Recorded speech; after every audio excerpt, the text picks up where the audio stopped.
Hello बच्चों, कैसे हैं आप सब? बढ़िया। आप सभी को होली की बहुत बहुत शुभकामनाएं। आपने काफ़ी अच्छी तरीके से होली मनाई होगी, अभी भी मना रहे होंगे और साथ साथ पढ़ाई भी कर रहे होंगे, ऐसी मैं उम्मीद रखता हूँ। काफ़ी कुछ तैयारी आप लोगों की हो गई होगी, कुछ बची भी होगी और समय भी हमारे पास थोड़ा बहुत बचा हुआ है जिसमें आप बाकी की तैयारियां भी कर लेंगे। आज हम एक टॉपिक पर बात करने वाले हैं और वो काफ़ी इम्पोर्टेंट टॉपिक है, जिसकी कुछ बच्चों ने फरमाइश की थी कि सर एग्ज़ाम में आंसर शीट में लिखने का तरीका क्या होना चाहिए जिससे कि हमको मार्क्स अच्छे मिलें और जो एकदम एट्रैक्टिव भी हो। तो चलिए, इसी टॉपिक पर मैं कुछ पॉइंट्स अपने विचारों से लिख कर रखा हूँ और कुछ अपने एक्सपीरियंस भी मैं आपसे शेयर करूँगा। सो चलिए स्टार्ट करते हैं इस टॉपिक को। लेकिन हाँ, टॉपिक स्टार्ट करने से पहले एक कविता हो जाए। तो चलिए एक छोटी सी कविता सुनते हैं। ये कविता आप में बहुत ही उत्साह का संचार करेगी। कर दे तू दिन रात एक, कर दे तू दिन रात एक, तू रात दिन अब पढ़ता जा। कर दे तू दिन रात एक, तू रात दिन अब पढ़ता जा। पीछे मुड़ के मत देख प्यारे, आगे ही आगे बढ़ता जा।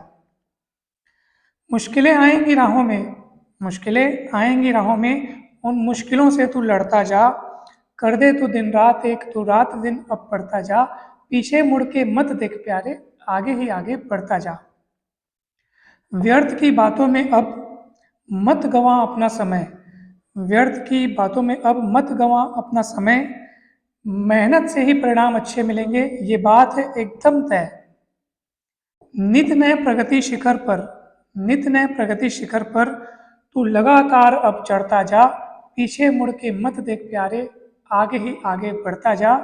कर दे तू दिन रात एक, तू रात दिन अब पढ़ता जा। समय कितना ही कठिन हो, समय कितना ही कठिन हो, पर पर तू घबराना कभी मत प्यारे। समय कितना ही कठिन हो, पर तू घबराना मत प्यारे। एक बार मेहनत करके तो देख, संवर जाएंगे तेरे काम सारे। तेज गति से अगर न चल सको तो, तेज गति से अगर न चल सको तो धीरे धीरे ही आगे बढ़ता जा। कर दे तो दिन रात एक, तो रात दिन अब पढ़ता जा। पीछे मुड़ के मत देख प्यारे, आगे ही आगे बढ़ता जा। सो ये छोटी सी कविता थी और आपको काफ़ी अच्छी लगी होगी क्योंकि काफ़ी सोच समझ कर लिखना पड़ता है, काफ़ी मेहनत लगती है इसमें भी। चलिए अब हम बात करते हैं उन पॉइंट्स पर कि आंसर शीट में आंसर लिखने का बेस्ट तरीका, आदर्श तरीका क्या होना चाहिए जिससे कि आपकी छवि जांचकर्ता के सामने बहुत अच्छी तरीके से पढ़नी चाहिए, बहुत अच्छा उनको लगना चाहिए और वो मार्क्स देने पर मजबूर हो जाएं कि अरे यार इसका तो नंबर कहीं से काटना अगर चाहें तब भी नहीं काट पा रहे हैं। तो आपको कुछ पेपर, मतलब कि पेपर में कुछ ऐसी जान डाल देनी है, ऐसा प्रभाव छोड़ना है आपको अपना वहाँ पे कि आपका पेपर सबसे बेस्ट हो जाए। देखिए, राइटिंग सबकी अलग अलग बनती है, आंसर लिखने का तरीका सबका अलग अलग होता है। फिर भी कुछ ऐसी बातें हैं जिनको आप सभी अगर फॉलो करें तो आपका आंसर बेस्ट आंसर की गिनती में शामिल हो सकता है, आपकी आंसर शीट बेस्ट हो सकती है और अट्रैक्टिव भी हो सकती है। सबसे पहले हम बात करते हैं आपके एग्ज़ाम हॉल में, जहाँ भी आपका लगा हुआ है वहाँ पे आपके एंट्री करने से पहले की बात। तो सबसे पहली बात आपको ये ध्यान रखनी है हमेशा, अक्सर ये पाया गया है, हम मेरा भी अनुभव रहा है, लगभग सभी बच्चे ऐसा सोचते हैं कि अब पेपर देने जाना है, कुछ समय बचा हुआ है, मान लीजिए 1 घंटा भी बचा हुआ है, आप घर से निकले तो हमारे माइंड में क्या चलते रहता है, हमारे माइंड में यही चलते रहता है कि क्वेश्चंस कैसे आएंगे, कठिन आएगा तो नहीं बनेगा, जो जो पढ़ के गया हूँ वो आएगा कि नहीं आएगा, वो नहीं आएगा तो मैं तो गया, ये आ जाएगा तब बात बन जाएगी। इस तरीके की बातें हमारे मन में कंटिन्यू चलती रहती हैं जो कि आपके मन को कभी एकदम अप कर देती हैं, कभी डाउन कर देती हैं, यानी आपका मन काफ़ी डोलते रहता है। इससे आपको बचना है। तो इससे बचने का उपाय ये है कि आप पेपर दिलाने से, यानी पेपर हॉल में घुसने के 1 घंटा 1.5 घंटा पहले इन सभी बातों को अपने मन से निकाल दें, एकदम निश्चिंत, एकदम शांत हो जाएं। जो होगा देखा जाएगा। पेपर हॉल में पेपर देखने के बाद ही हम उसके बारे में विचार करके फिर लिखेंगे। 1 घंटे पहले अपने माइंड में ये बात न लाइए। जिन उत्तरों पर आपको कुछ डाउट है कि ये मैं भूल सकता हूँ या भूल सकती हूँ, तो आप उसको अच्छे से तैयारी करके जाइए, ताकि आप उसमें, अगर आपको कॉन्फिडेंट है कि हाँ इसके आने के चांसेस बहुत ज़्यादा है, तो आप उसको इतना अच्छे से याद करके जाओ कि वो आपसे बिल्कुल ना छूटे। तो इन सभी बातों को ध्यान रखना है। तो पहली बात आपने समझ ली कि हमको आशंकित और भयभीत और एकदम सोच में नहीं डूबे रहना है कि पेपर आज का कैसा होगा, क्या आएगा, कैसे, वो नहीं, बिल्कुल नहीं करना है। आपको एकदम शांत रहना है। जब आप परीक्षा हॉल में बैठें, अपनी जगह पर बैठ जाएं जब, तो पहले टेबल बेंच सही तरीके से कंफर्टेबल है कि नहीं आपके अनुसार, उसको आप चेक कर लें। परीक्षा के लिए आवश्यक सामग्रियां, ये बहुत ज़रूरी बात है। अक्सर देखा गया है कि बच्चे आजू बाजू वाले से, सामने वाले से, कोई किसी से स्केल मांग रहे हैं, कोई पेन मांग रहे हैं, कोई पेंसिल मांग रहे हैं, किसी का रबड़ नहीं है। तो ये न केवल आप सामने वाले को डिस्टर्ब कर रहे हैं, बल्कि आप अपना भी समय गंवा रहे हैं और परीक्षा की मर्यादा में भी ये उल्लंघन है, यानी डिस्टर्बेंस पैदा हो रहा है, जो कि अच्छी बात नहीं है। इसलिए अपनी ज़रूरत की सभी सामग्रियां आप 1 दिन पहले से ही सुनिश्चित कर लें कि वो आपके पास है कि नहीं है। अगर नहीं है तो आप उसको खरीद लें और अपने पास रखें। ये बहुत ज़रूरी बात है, ताकि आपको किसी से मांगने की ज़रूरत मत पड़े। अब आपको सबसे पहले आंसर शीट दिया जाएगा। उस आंसर शीट में जो जो ज़रूरी चीज़ें हैं, जो जो उसमें कहा गया है, वो सब आप फिलअप कर लें। रोल नंबर, नामांकन पत्र, विषय का नाम, जो भी उसमें लिखा है, आप उसके अनुसार उसको फिल कर लें। और जब आप उसको फिलअप कर लें, जब आप उसको भर लें, उसके बाद आपको क्वेश्चन पेपर का वेट करना है। जैसे ही आपको क्वेश्चन पेपर डिस्ट्रीब्यूट होगा, इसमें अलग अलग बच्चों के अलग अलग अनुभव मैंने सुने हुए हैं। यानी कि कभी कभार ये होता है कि प्रश्न पत्र मिलने के बाद कई बच्चे प्रश्न पत्र को पढ़ते नहीं हैं।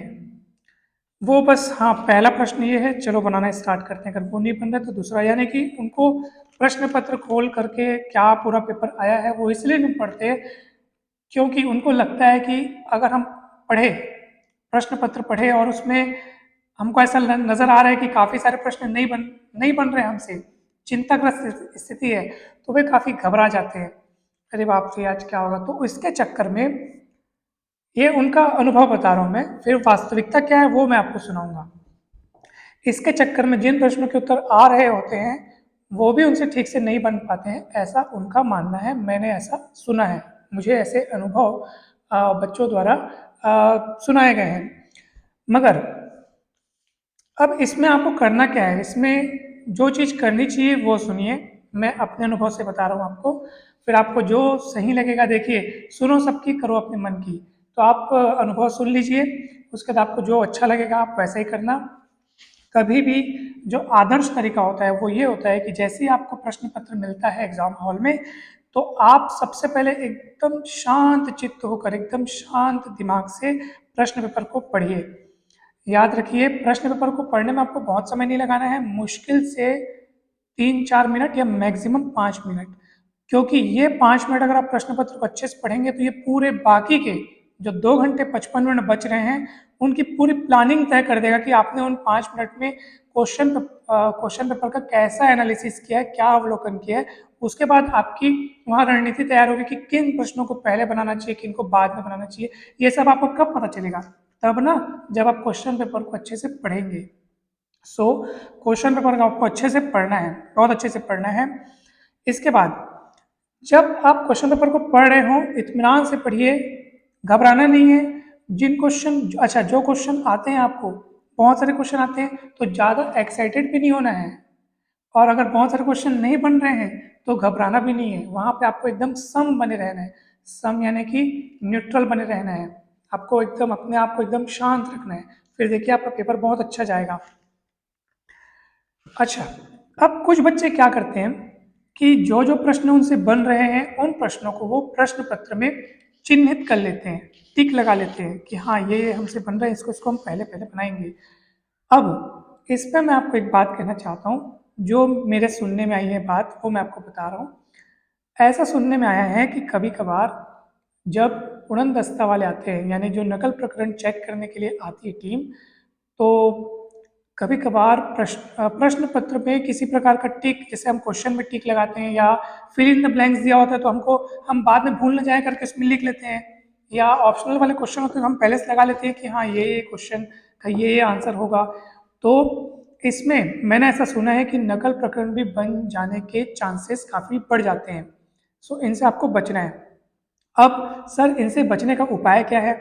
तो देखिए, जैसे आपको आंसर शीट मिलती है, ठीक है, आपको आंसर शीट मिल गई है, आपको पता है कि आंसर शीट का सबसे लास्ट वाला पन्ना जिसको हम रफ कार्य के लिए इस्तेमाल करते हैं, तो उसको जब आप रफ वर्क के लिए इस्तेमाल कर सकते हैं, इसका मतलब आप अपनी मन की चीज़ों को, जैसे कोई क्वेश्चन का आपको फॉर्मूला याद नहीं आ रहा है, आपको ऐसा डर लग रहा है कि हम जब क्वेश्चन बनाएंगे तो उसका फॉर्मूला कहीं भूल ना जाए, या कोई महत्वपूर्ण बात या कोई महत्वपूर्ण टॉपिक या महत्वपूर्ण लाइन या महत्वपूर्ण शब्द अगर आपको याद नहीं आ रहा है, या आपको लग रहा है कि हम कहीं भूल ना जाएं, कठिन चीज़ है, अभी याद है बाद में याद आया ना है, तो हम उसको बेझिझक उस रफ कार्य वाले पन्ने में जो कि सबसे लास्ट में होता है वहाँ पे आप उसको लिख सकते हैं। पेंसिल से लिखिएगा, लेकिन याद रखिएगा आप उसको पेंसिल से लिखिए, तो पेंसिल से आप उसको लिख लें। इसी तरह जब आप प्रश्न पत्र का अवलोकन कर रहे हैं तो जो जो प्रश्न आपसे बन रहे हैं, आपको ऐसा लगता है कि हाँ ये इजी जाएगा मेरे को, मैं इनको पहले बनाना चाहता हूँ, तो आप उन प्रश्नों के क्रमांक को उस उत्तर पुस्तिका के पीछे साइड में उसको वहाँ पे लिख लें कि हाँ ये में से एक कोने में कहीं लिख लें कि सबसे पहले मैं 7वां, उसके बाद 12वां बन रहा है, उसके बाद 13वां बन रहा है, इस टाइप से आप उसको लिख लें। साथ ही साथ उस प्रश्न की कुछ महत्वपूर्ण पॉइंट्स या महत्वपूर्ण बातें या फॉर्मूले या कुछ और भी चीज़ जो आपको लगता है कि हाँ उस प्रश्न का उत्तर लिखते टाइम मेरे को ये चीज़ तो जरूर शामिल करनी ही है, इसके बिना वो उत्तर में मज़ा नहीं आएगा, तो आप उन चीज़ों को भी उस रफ कार्य में आप जरूर से जरूर लिख लें, एकदम जरूरी है ये। एक साइड लिख लें अच्छा, इस काम को आप बांट बांट के कर सकते हैं। आपने शुरुआत में कुछ 5 या 6 प्रश्न मान लीजिए तय कर लिए कि हम इन प्रश्नों को पहले बनाना चाहते हैं, 5 या 6 प्रश्न आपने तय कर लिए, फिर आप उन 5-6 प्रश्नों को उनका क्रमांक डाल करके बनाइए। इसमें भी अब आपका काम चालू होता है कि आंसर शीट में आंसर लिखने का तरीका जिसके बारे में हम बात कर रहे थे, अब उसकी शुरुआत कैसी होनी चाहिए, चलिए अब इस पर चर्चा करते हैं। सबसे पहले आपने कुछ आवश्यक जानकारियां जो उसमें मांगी गई हैं, आपका रोल नंबर, नामांकन नंबर, प्रश्न पत्र का नाम, विषय का नाम, डेट, जो भी है आप उसको फिलअप करने के बाद मेरे ख्याल से वो पूरे पन्ने में तो वही काम हो जाता है। पहले पन्ने में जब आप एक पन्ना पलटाते हैं तो यहाँ पे कुछ यहाँ का लिखा हुआ का बहुत सारा छपा हुआ दिखाई देता है, तो यहाँ से लिखना अच्छा नहीं है, आप अगले पन्ने से यहाँ से चालू कीजिए। आपको शायद उल्टा नजर आ रहा होगा, फिर भी आप समझ गए होंगे कि मैं क्या बोलना चाह रहा हूँ। तो आप जैसे यहाँ पे फिलअप करते हैं ये वाला, यहाँ पे जानकारियाँ आपने भरी, उसके बाद ये इधर का जो इंक रहता है वो इधर काफ़ी छपा हुआ दिखाई देता है, इसलिए यहाँ से ना लिख करके आप यहाँ से चालू करें। सो फिर भी उत्तर पुस्तिका आपको जिस प्रकार मिलती है आप अपने विवेक से आप उसका उपयोग करें, विवेक से अपने अपना दिमाग लगाएं, स्टार्ट करें, वहाँ पे क्या मिलता है वो उस पर डिपेंड करता है। हाँ, उसके बाद एक बहुत महत्वपूर्ण बात है कि मैंने देखा है कि बच्चे जो हैं स्केल से यहाँ मार्जिन लाइन खींचते हैं, तो वो लाइन कई बार बच्चे दोनों साइड खींचते हैं, इधर भी खींचते हैं और इधर भी खींचते हैं, जो कि मुझे नहीं लगता कि ये कोई ज़रूरी है, दोनों तरफ नहीं खींचना है, आपको मार्जिन एक साइड खींचना है, ठीक है, एक साइड, केवल लेफ्ट साइड आपको खींचना है, केवल एक साइड खींचना है, दोनों साइड खींचने की जरूरत नहीं है। ऐसे में आपके आंसर लिखने की जगह काफ़ी छोटी हो जाएगी और ये कोई उचित बात नहीं है, जरूरी नहीं, आप केवल एक साइड यानी लेफ्ट साइड, यानी जैसे ये है लेफ्ट साइड, ठीक है, ये लेफ्ट साइड इधर खींचना है, ठीक है, आपको उल्टा नजर आ रहा है, ये ऐसा, आपके ओर से ये लेफ्ट हो गया, मेरे ओर से भले राइट है, तो आप समझ गए होंगे कि आपको लेफ्ट साइड में मार्जिन खींचना है, जैसे कॉपी में सामान्यतः खींचा रहता है, अब आपको समझ में आ गया होगा, कॉपी में रेड लाइन से जैसे खींचा रहता है वैसे ही आपको खींचना है लेफ्ट साइड, ठीक। अब सुनिए आगे की बात, आपने किसी एक प्रश्न को तय किया कि हाँ इसका उत्तर हम पहले लिखना चाहते हैं, आपने उसका हेडिंग आपको डालना है, तो वो कैसे डालेंगे, तो एट्रैक्टिव तरीका क्या होता है, बच्चे लोग सामान्यतः क्या करते हैं, लेफ्ट साइड में आप लिख देते हैं प्रश्न क्रमांक 13वां उत्तर। आप इसको इफेक्टिव कैसे बना सकते हैं, आप किनारे में न लिख करके बीचों बीच लिखिए। प्रश्न क्रमांक, आप देख पा रहे होंगे, प्रश्न क्रमांक 13 का उत्तर, और ऐसे अंडरलाइन कर दीजिए। ये देखिए इस तरीके से साइड में लिखते हैं सामान्यतः हम लोग, मगर आप अगर उसको बीच में एक लाइन में लिखें तो ये साफ साफ झलकेगा, एट्रैक्टिव झलकेगा। जांच करने पेपर जब जो जांच करेगा उसको एक बार में नजर आएगा कि इसने किस प्रश्न का उत्तर लिखा है। और ये बात आपको, ये वाली बात आपको ब्लैक पेन से लिखनी है। आकर्षक बनाना है ना, तो आपको ब्लैक पेन से लिखना है। अंडरलाइन आप ब्लैक पेन से कीजिए। उसके बाद उसके नीचे उसका उत्तर लिखना चालू कीजिए। अगर उसके उत्तर में आप एक हेडिंग डाल रहे हैं, जैसे मान लीजिए आपको कोई एक टॉपिक दिया गया है, मान लीजिए केल्विन साइकिल क्या होता है, तो आप केल्विन साइकिल का एक प्रॉपर हेडिंग डालेंगे, वो भी ब्लैक पेन से डालेंगे। हेडिंग जो भी हो आपको ब्लैक पेन से डालना है। ब्लैक पेन से डालने के बाद आप उसको अंडरलाइन करेंगे। जैसे मैं यहाँ पे लिखता हूँ केल्विन साइकिल, तो मैं अंडरलाइन करूँगा, डैश लिखूंगा। ये देखो ऐसे आपको नज़र आ रहा होगा, नज़र नहीं भी आ रहा होगा तो आपको समझ में तो जरूर आ रहा होगा। तो ये आपको क्या करना है, ब्लैक पेन से लिखने के बाद अब उसके आगे की कहानी आप चाहे तो उसी लाइन से चालू करें, नहीं तो आप थोड़ा एक लाइन छोड़ के नीचे से, एक लाइन छोड़ के नीचे से साइड से आप चालू करें। उसका पूरा विस्तार से जो भी उसके बारे में लिखना है वो सब आप लिखते जाएं। ध्यान रहे अपने विचारों को लिखते समय आपको पैराग्राफ को बहुत अच्छे से ध्यान देना है। जहाँ पर एक प्रकार की बात कही जा रही है उसको एक पैराग्राफ में लिखना है। जहाँ आपको लग रहा है कि अब हम बात थोड़ी दूसरे टॉपिक पे कर रहे हैं, यानी कि उसी उत्तर की हम कुछ बातें बदल रहे हैं, हमको दूसरे के बारे में विचार लिखना है, कुछ दूसरे विचार लिखने हैं, तो आप वहाँ पे पैराग्राफ जरूर चेंज करें। पैराग्राफ चेंज करने से सबसे बड़ा फायदा ये होता है कि जो चेक कर रहा होता है उसको उत्तर पढ़ने में इंटरेस्ट होता है, कि वो टुकड़ों टुकड़ों में पढ़ेगा। हो सकता है वो एक टुकड़ा दो टुकड़ा पढ़ के खुश हो जाए कि हाँ यार ये बच्चा अच्छा लिखा है, और जब आप पूरा एक साथ लिखेंगे तो समझ में भी नहीं आता, अरे यार इतना सारा है, कैसे पढ़ें, कहाँ से पढ़ें, मज़ा नहीं आता। तो इसलिए इसलिए आप पैराग्राफ जरूर बनाएं, जहाँ जहाँ जरूरत है वहाँ वहाँ पैराग्राफ बनाएं। ठीक, अब सबसे महत्वपूर्ण बात क्या है, हम उस पर बात करते हैं कि अगर जिन उत्तरों में चित्र होते हैं, ठीक है, लगभग बायो के तो बहुत सारे उत्तरों में चित्र होते हैं। फिजिक्स में जब आप डेरिवेशन बनाते हैं तो चित्र होते हैं। केमिस्ट्री के बहुत सारे सवालों में चित्र होते हैं। आर्ट्स में, भूगोल में बहुत सारे चित्र होते हैं बहुत सारे सवालों में, और बाकी सब्जेक्ट्स में भी होते हैं चित्र। तो गणित में बहुत सारे सवालों में चित्र होते हैं। अब चित्र को, इस बारे में मैं आपको बहुत ही आपको दृढ़तापूर्वक बता रहा हूँ, जो मैंने अनुभव किया है आंसर शीट चेक करते समय, वो आपको सुना रहा हूँ। आपको ख्याल रखना है क्योंकि ये गलतियाँ बहुत सारे बच्चे करते हैं, वो आपको नहीं करनी है। एग्जाम्पल के लिए आपके पास मान लीजिए कोई क्वेश्चन आता है, मान लीजिए आपके पास कोई क्वेश्चन आया विद्युत रासायनिक सेल, ठीक है, यानी इलेक्ट्रोकेमिकल सेल, इसकी कार्यविधि और सिद्धांत का वर्णन कीजिए, सचित्र वर्णन कीजिए। तो आपने हेडिंग डाला विद्युत रासायनिक सेल, उसके बारे में बताया इसमें कॉपर जिंक का ये जो भी होता है पात्र होते हैं, फिर छड़ें होती हैं जिनको एनोड और कैथोड नाम दिया जाता है, उनको एक एक सॉल्ट ब्रिज से जोड़ा जाता है, दो पात्र रहते हैं, जितना भी वर्णन आप कर रहे हैं कीजिए। ठीक, जब बात आती है चित्र बनाने की तो सर कई बार क्या करते हैं बच्चे लोग, अब विद्युत रासायनिक सेल हेडिंग तो डाले हैं, सबसे पहले चित्र बना देते हैं। सबसे पहले आपने चित्र बना दिया, बाद में आप उसका विवरण लिख रहे हैं।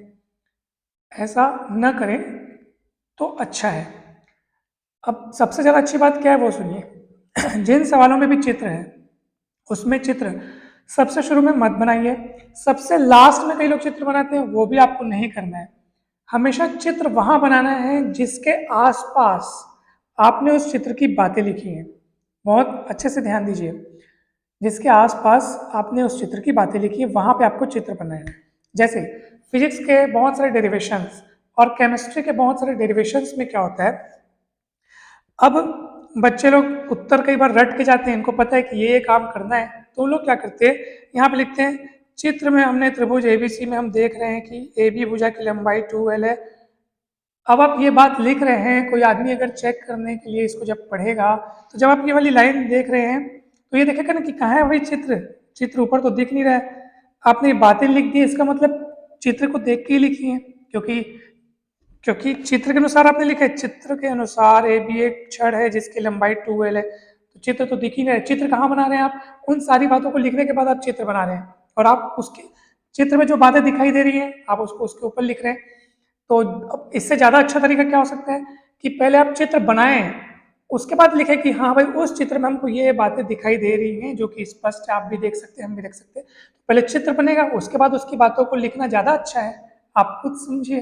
तो इसलिए चित्र आप ना तो एकदम शुरू में बनाए ना तो लास्ट में बनाए। और सबसे बड़ी गलती जो बच्चे करते हैं वो देखिए, आंसर शीट में पर्याप्त जगह होती है, पर्याप्त पेजेस होते हैं, आपको सप्लीमेंट्रीज मिलती है। आपको क्या करना है, कई बार बच्चे क्या होते हैं कि चित्र को, अब जैसे मैं कौन सा टॉपिक ले रहा था, विद्युत रासायनिक सेल, उसका विवरण लिख रहा हूँ, उनको पता चलता है अरे चित्र बनाना तो भूल गए, या तो वो लोग क्या करते हैं, चित्र को ऐसे कोने में कहीं से, ये देखिए मैं विद्युत रासायनिक सेल के चित्र बना रहा हूँ, है ना, ये ऐसे करके ये बना दिए, ये विद्युत रासायनिक सेल का एकदम कोने में, ये देखिए यहाँ पे आप एकदम कोने में छोटा सा चित्र बना देते हैं।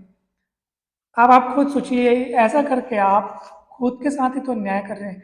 इतना छोटा चित्र, उसके बाद उसी के बाजू में थ्योरी, ऊपर नीचे आगे पीछे थ्योरी, ना वो चित्र स्पष्ट हो रहा है, ना अच्छे से समझ में आ रहा है, ना अट्रैक्टिव है, ना मज़ा आ रहा है, ना उसमें आपको नंबर मिलने के चांसेस है।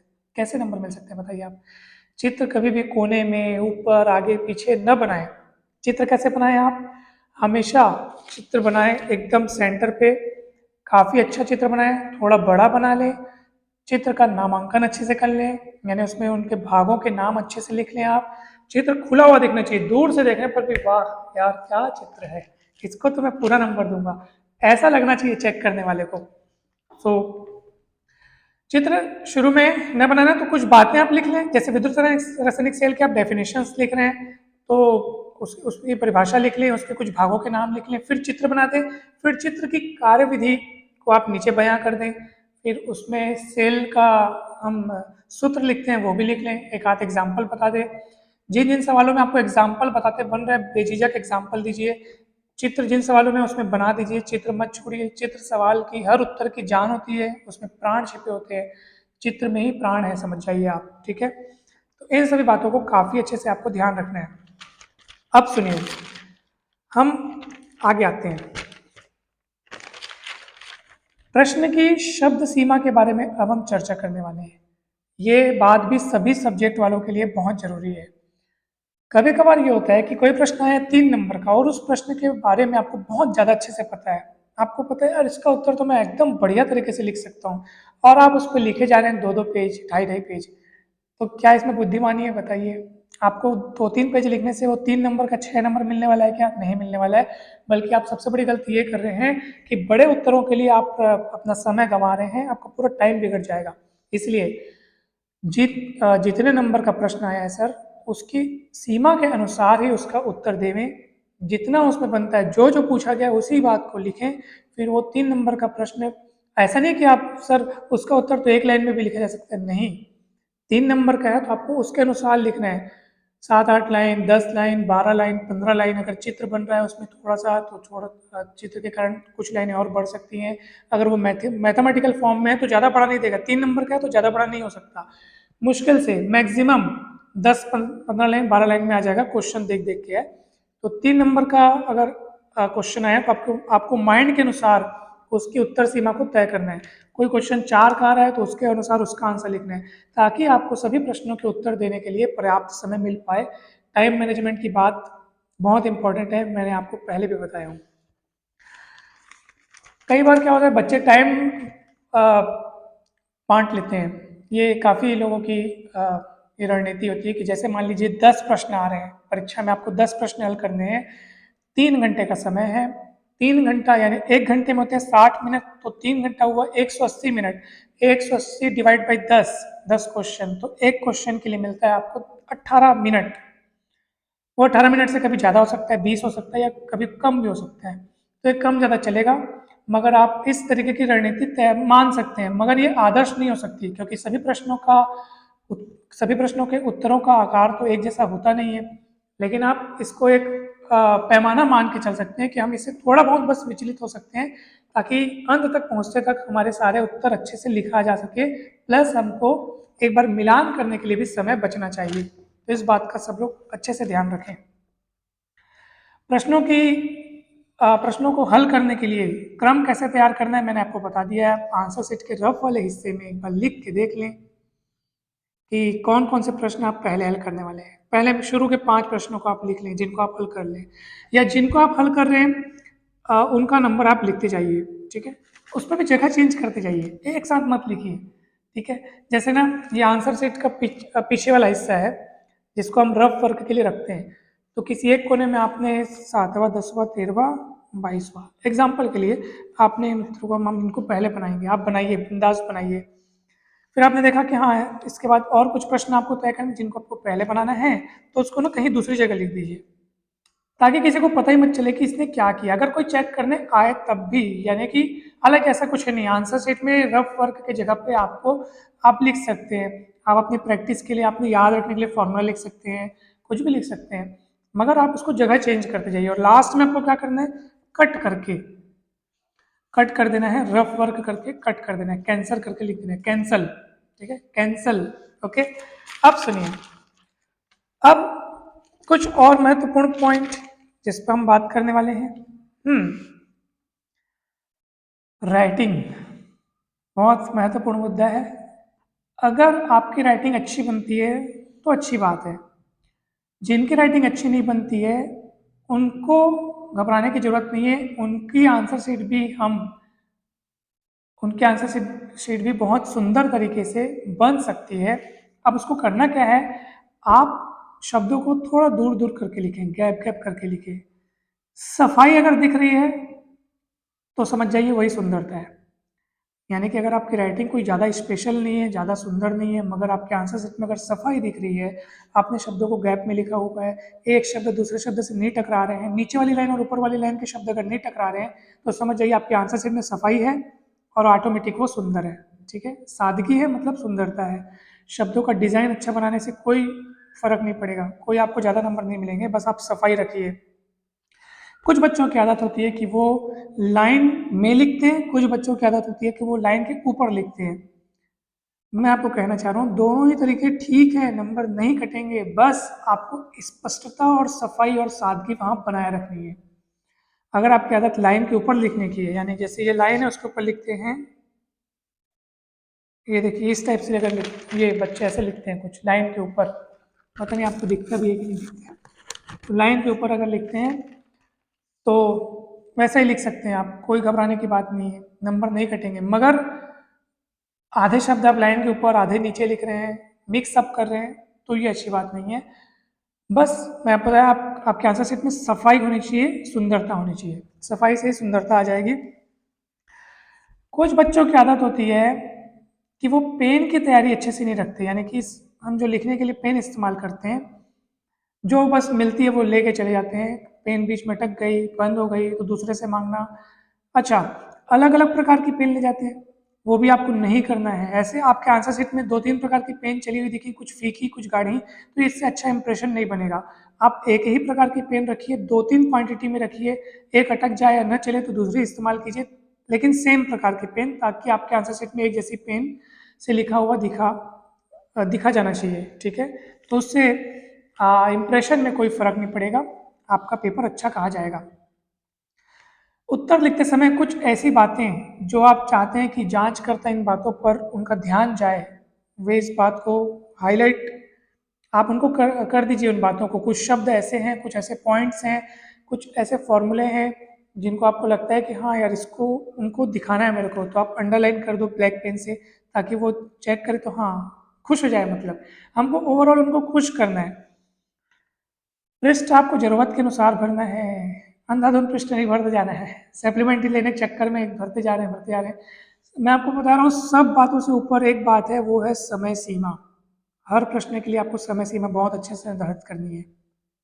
अच्छा, अब हम कुछ ऐसे सवालों की बात करते हैं, ऐसे प्रश्नों की बात करते हैं जिसमें कुछ एक्सप्रेशंस होते हैं, यानी कुछ व्यंजक होते हैं जिसमें आपको कुछ सिद्ध करना होता है। ऐसे सवाल अक्सर फिजिक्स में, मैथ्स में, केमिस्ट्री के फिजिकल वाले पोर्शन में, यानी फिजिकल केमिस्ट्री में भी काफ़ी सारे ऐसे सवाल देखने को मिलते हैं जिसमें हम कुछ सूत्र की व्युत्पत्ति करते हैं, जैसे जूल थॉमसन प्रभाव की व्याख्या करनी है, या अनुप्रस्थ प्रत्यास्थ डोरी में तनाव के लिए व्यंजक स्थापित कीजिए। यानी कुछ जब आप व्यंजक स्थापित कर रहे हैं, गॉस का प्रमेय लिख कर सिद्ध कीजिए।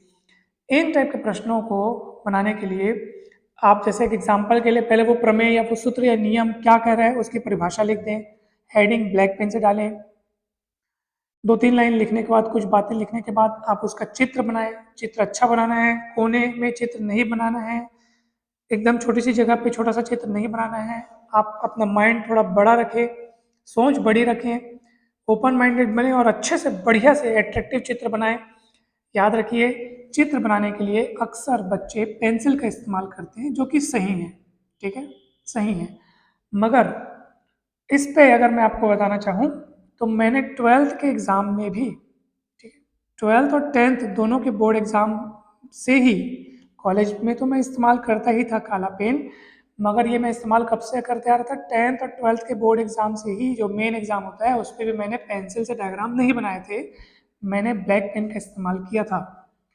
अब इसके पीछे का राज क्या है कि अगर आपको डायग्राम्स की तैयारी बहुत अच्छे से, आपको पूरा कॉन्फिडेंट है कि मैं एक बार में डायग्राम बनाऊंगा और वो एकदम करेक्ट बनेगा, इसके लिए खासी तैयारी करनी पड़ती है, तो आप ब्लैक पेन से बनाएं, वो ज़्यादा सुंदर दिखेगा। पेंसिल फीकी फीकी चलती है, फीकी फीकी दिखती है। पेंसिल से बनाने से फ़ायदा ये हो गया है कि सर अगर गलत हो जाए तो हम उसको रबड़ से मिटा सकते हैं, इसलिए सभी बच्चे पेंसिल से बनाते हैं। आप भी पेंसिल से बना रहे हैं तो बनाइए, मगर पेंसिल डार्क वाली इस्तेमाल कीजिए। डार्क पेंसिल इस्तेमाल करेंगे तो चित्र अच्छा दिखेगा। ये बच्चे, मैंने आंसर शीट चेक की है, फीकी पेंसिल से बनाते हैं, चित्र बिल्कुल समझ नहीं आता है, फिर उसको एकदम ऐसे देखना पड़ता है कि ये नाम क्या लिखा है, ये क्या लिखा है ये। तो आप अगर पेंसिल से बना रहे हैं तो डार्क पेंसिल इस्तेमाल कीजिए, नहीं तो ब्लैक पेन से अगर बना सकते हैं तो ये अति उत्तम है, ठीक है। हाँ, जब आप व्यंजक लिख रहे हैं तो प्रॉपर उसमें जो उसके सिंबल्स होते हैं, जैसे एक मैथमेटिकल लाइन आपने लिखा, दूसरी लाइन लिखा, तो इधर इम्प्लाइज दैट का साइन लगना चाहिए कि हाँ ये लाइन इसको निर्देशित करती है। मैंने यहाँ पे लिखा भी हुआ शायद, ये मेरी कॉपी है, एमएससी की कॉपी है। बीएससी में तो मैंने कॉपी नहीं बनाई थी, प्रैक्टिस के लिए बनाई थी, और फिर मैंने एक जूनियर जब आया लेने कॉपी को, तो मैंने उसको सारी कॉपीज दे दी कि आपके काम आएंगी, और दूसरे दिन वो सारी कॉपी घर ला के दे गया, भाई कुछ समझ नहीं आ रहा है, क्योंकि वो कॉपी मैंने अपने प्रैक्टिस के अनुसार अपने समझने के लिए बनाई थी। ये तो मेरी एमएससी की क्लास नोटबुक है जो मैं क्लास में बनाता था, तो भले मेरी राइटिंग उतनी खास नहीं है, लेकिन मैं आपको इसमें से कुछ जो सीखने की चीज़ें हैं वो बता सकता हूँ। देखिए, जैसे मान लीजिए मैंने कोई क्वेश्चन सॉल्व कर रहा हूँ, मैं, ये आपको दिख रहा होगा, मैथमेटिकल है पूरा, तो आप देख सकते हैं मैं यहाँ पे दिखा रहा हूँ, मतलब कि वो इस कॉपी में एक्चुअल में वो लेफ्ट साइड है, तो ये इम्प्लाइज दैट का साइन बना हुआ है। इम्प्लाइज दैट का साइन मतलब होता है कि हाँ ये लाइन के बाद ये लाइन का होना इस लाइन को निर्देशित करेगा, यानी ये अगर ऐसा है तो ये ऐसा होगा, तो ये इम्प्लाइज दैट का साइन लगाना है आपको। उसके बाद इक्वल टू का साइन लगाते जाना है, साइन का प्रॉपर ध्यान रखना है। इसकी जानकारी और अच्छे से आपको बुक से मिल जाएगी। जब आप बुक में बने हुए क्वेश्चंस को जब आप सॉल्व, उनका जो सॉल्यूशन देखेंगे ना, तो आपको आइडिया लग जाएगा कि वहाँ पे कौन से चिन्ह का कितना फर्क है, कौन सा साइन कहाँ क्यों लगाया गया, इन सबको जानने की कोशिश किया कीजिए। जब लास्ट में आपको कोई व्यंजक, कोई फॉर्मूला प्रूफ हो जाए, जब आपने प्रूफ कर लिया हो, जैसे मान लीजिए मेरे से गॉस प्रमेय सिद्ध हो गया, ठीक है, और मैंने उसको ये ऐसे करके लिख दिया, तो आपको करना क्या है पता है, ब्लैक पेन से उसको ऐसे डब्बे में बंद करना है और नीचे उसको प्रॉपर लिखना है कि यही गॉस का प्रमेय है या यही हमें सिद्ध करना था, अर्थात ये करके आप पूरा लिख दीजिए। अर्थात करके उस प्रमेय का कथन को एक बार और लिख दीजिए कि ये गुजरने वाला विद्युत फ्लक्स इतना इतना गुना होता है, जो भी बातें हैं उनको आप पूरा पूरा लिख दीजिए। यानी कि थ्योरम के स्टेटमेंट को आपने प्रूफ करने के बाद उसको समझाया कि देखो जो हमने सिद्ध किया वो ये बात थी, तो इस ऐसा करके आप जांचकर्ता को और अधिक खुश करें, आप उनको समझा रहे हैं कि देखिए सर हमने ये प्रूफ किया है। तो एक्चुअली आपको आंसर लिखना है, मतलब आपको, आप मान के चलिए कि उसको कुछ नहीं आता, आप उसको पूरा समझा रहे हैं अब, ताकि वो बहुत खुश हो जाए, ठीक है। ये जो आपको दिख रहा होगा, जैसे कोई फॉर्मूला प्रूफ किया, आप उसको ब्लैक पेन से डब्बे में बंद करेंगे, नीचे में उसकी पूरी बात लिखेंगे। एक उत्तर खत्म हो जाने के बाद आपको पूरी अंडरलाइन करनी है, यहाँ पे अंडरलाइन कीजिए ब्लैक पेन से ताकि वो पता चल सके वो उत्तर वहाँ समाप्त हो गया है।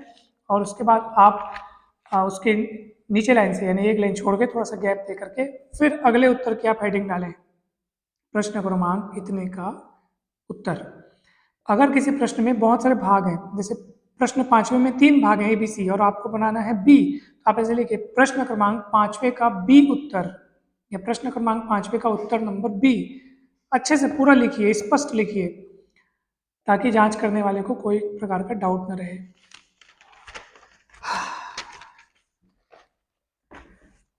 इतनी सारी बातें थी, मैं ऐसा समझता हूँ कि आपको काफ़ी कुछ सीखने को मिला होगा।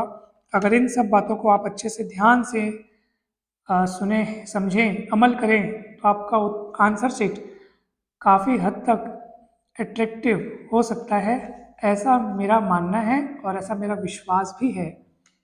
और मुझे आशा है कि आप इन सभी बातों का जरूर अनुकरण करेंगे। नेक्स्ट वीडियो मैं बनाने वाला हूँ मोबाइल के एडिक्शन पर, क्योंकि मुझे कुछ बच्चों के द्वारा ये सुनने को मिला है कि सर हम पढ़ते तो हैं मगर ये बीच बीच में मोबाइल का काफ़ी सारा डिस्टरबेंस होता है, एडिक्शन है, हमें इससे बचने के कुछ उपाय बताइए। मैं इस वीडियो के बाद वो वाला वीडियो अपलोड करूँगा, वो वीडियो शाम तक अपलोड हो जाएगा, आप उसको देखिएगा ज़रूर। और ये वीडियो कैसा लगा मुझे ज़रूर बताएं, अपने सुझाव प्रस्तुत करें, कुछ ऐसे टॉपिक्स या कुछ ऐसी बातें जो हो सकता है मेरे ख्याल में ना आई हों, तो उन टॉपिक्स को मुझे बताएं कि सर हमें इस टॉपिक पर डाउट होती है या इस टॉपिक पर समस्या होती है, या हमें पढ़ाई करने के दौरान इन इन समस्याओं का सामना करना पड़ता है, हम उनसे कैसे उभरें, कैसे बाहर आएँ, तो वो आप मुझे बता सकते हैं बेझिझक। मैं उन पर भी वीडियो ज़रूर बनाऊंगा आपके लिए। आप मुझे बस बताएं कि क्या प्रॉब्लम आ रही है आपको। आपकी पढ़ाई बहुत अच्छे से तरीके से होनी चाहिए, आप सबको अपना रिजल्ट बहुत अच्छा लाना है दोस्तों, ठीक है। So all the best, best of luck, बहुत अच्छे से पढ़ाई करें और कंटिन्यूसली पढ़ाई करें, ठीक है। बहुत अच्छे से आपको ध्यान देना है, ज़्यादा दिन अब बच नहीं गए हैं, बहुत कम दिन बचे हैं, आप जुट जाइए जाइए। और हाँ, अभी तक बहुत सारे बच्चों ने चैनल को सब्सक्राइब नहीं किया है, सो आप सभी, अगर आपको वीडियो ऐसा लगता है कि हाँ वीडियो से हमको कुछ सीखने को मिल रहा है, तो चैनल सब्सक्राइब करने में क्या जाता है भला। चैनल सब्सक्राइब कीजिए, वीडियो को लाइक कीजिए, अपने फ्रेंड्स के साथ आप शेयर कीजिए, ताकि मुझे भी अच्छा लगे कि हाँ यार मेरा वीडियो पसंद किया जा रहा है, तो मैं और ज़्यादा प्रेरित हो जाऊँगा। हमेशा याद रखना, प्रेरणा का कोई ना कोई स्रोत होना चाहिए, और वीडियो बनाने के लिए मैं प्रेरित होऊंगा तो मैं और ज़्यादा मेहनत करूँगा, और ज़्यादा मेहनत करूँगा तो और अच्छी अच्छी चीज़ें, अच्छी अच्छी बातें आप तक पहुँचेंगी, आपको ही फ़ायदा मिलेगा। सो ऑल द बेस्ट, बढ़िया जाके पढ़िए, मिलते हैं नेक्स्ट वीडियो में, ठीक है।